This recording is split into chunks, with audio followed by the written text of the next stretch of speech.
Don, real quick, when you're talking about these triggering events, I don't do, when you're going through, a lot of times if you Google, buy sell agreements, there's, things out there that talk about the 4Ds.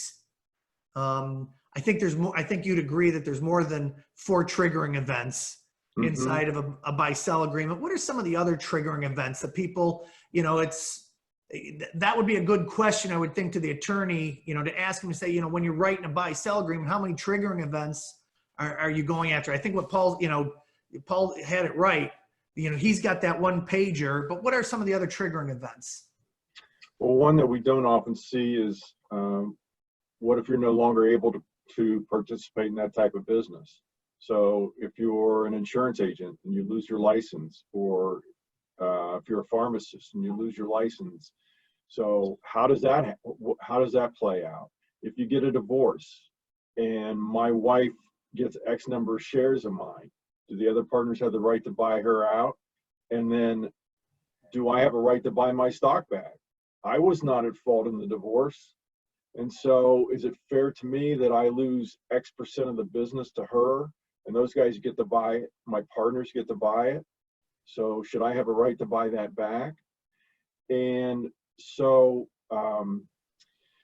you don't see this very often, but what about lack of something that brings harm to your reputation? So you've got a premier partner and he is drunk and disorderly, not once or twice, but 3 or 4 times. And, because he's a good guy in the community, there's no charges brought, but everybody knows about it. Do you want him or her to be a part of your firm?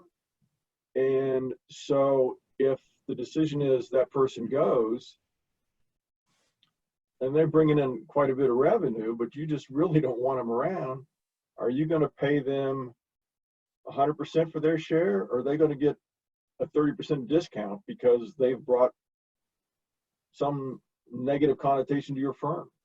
So we don't see very often where different triggering events are paid different amounts. It's usually, this is the price, this is what you get paid, and so long. So it's not right or wrong. It's, what do you think's fair?